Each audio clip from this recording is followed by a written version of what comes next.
And welcome back to the show. Remember, tough times never last, but tough people do. I think attitude's everything. It's good to wake up every day and try to have a good attitude, but we can't walk around all day smiling, can we?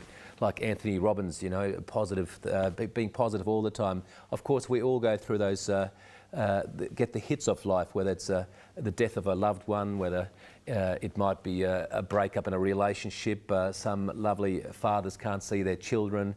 A lot of people with drug and alcohol issues, depression, suicidal thoughts. So God bless you. I hope you're having a lovely time, and there's always help out there. You can give me a call. I don't know all the answers, but I can always refer you to somebody. And what I really like is straight shooters, authentic people who say the way it is. Myself, I had a tough week this week, personal issues, work-wise, and I haven't been smiling all week.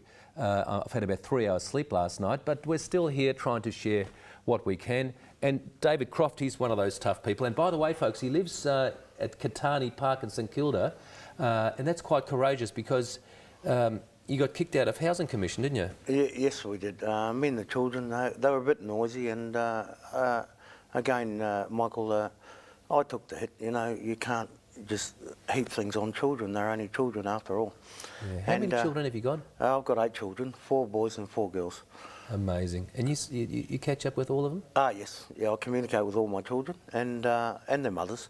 But I suppose the sad fact is nowadays the mothers love the children more than they love me now.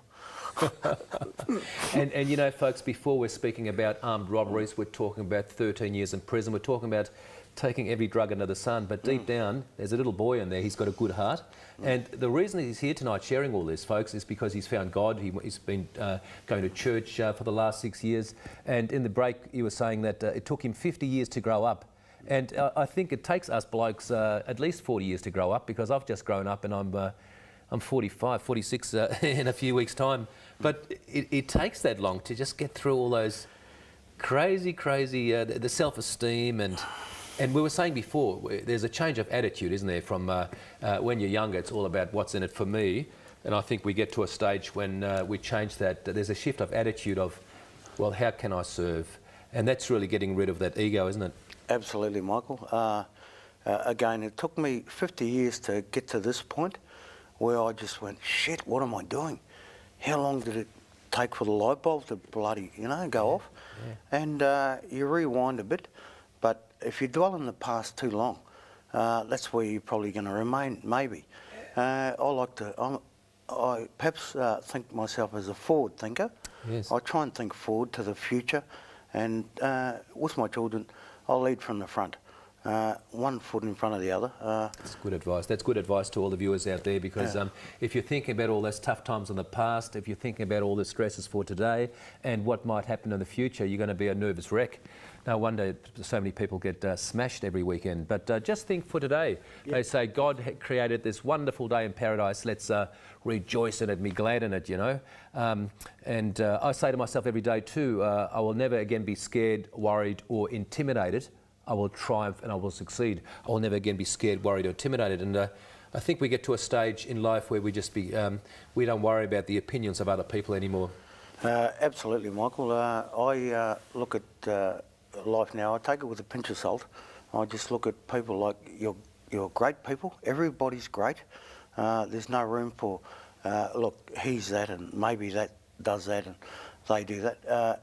Everyone is absolutely beautiful.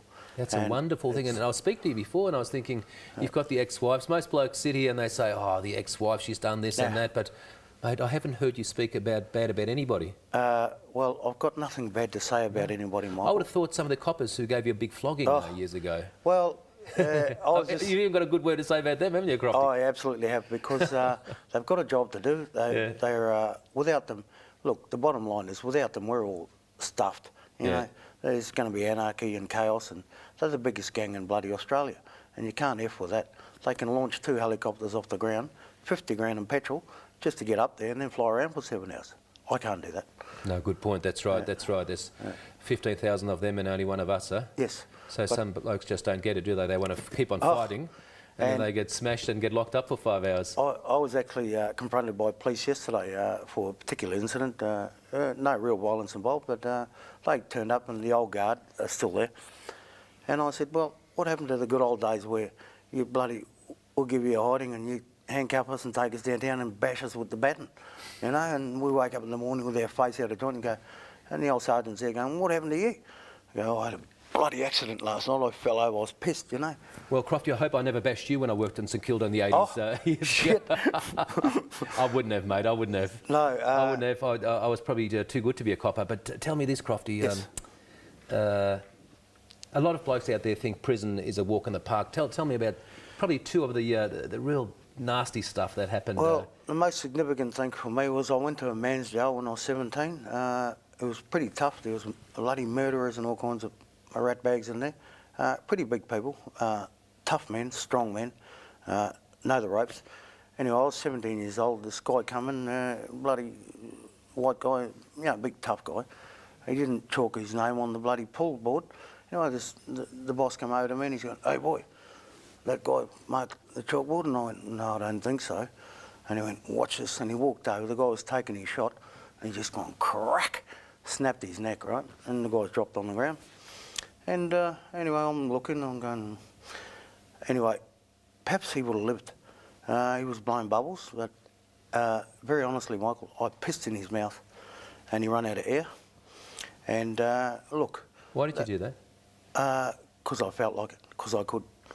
I know it's a bad thing. Did he do something to you? I mean, that's no. I just felt like it. At the time, I was young, stupid, pretty violent. I thought bloody life was a joke, you know. You were violent back then, weren't you? I was pretty violent, yeah. Angry. Very angry. But I just thought life was a joke, you know. Row your boat. And I was in jail. I'm going, what the hell else can they do to me? Put me in jail. I'm already here, and I'm with some of the maddest mother people in town. And anyway, but I think he stopped blowing bubbles, but the boys went, ooh, watch out for that one. And I think, but I took no notice. See, I had the blinkers on. I didn't take notice of who said what, why. I commanded my own show. So you were very, very anti-authority, weren't you? Yes, yes I was. Very anti-authority. Yes. And didn't take any crap from anybody. Nobody. Even beat up the guard and tried to escape out of the prison. Yes. And did that change? In what way? Sorry, Mike? As you grew older and... when was your last stint behind bars? I got bloody worse, Michael. Did you? Yeah. I actually got worse from 17, age 17. I got a lot worse. I knew the strength was in me, the power, and I bloody used and abused it. Mm-hmm. And look, I'm not proud of it. What did you do? Oh, I used to bash people just for looking at me and shit like that, you know. Iron bar people and shoot people. Like, you know, not to kill them, just, you know. Did you ever get we'll talk about what happened to you after the next break, but okay. It's Tough Times Never Last with David Croft. We'll be back shortly.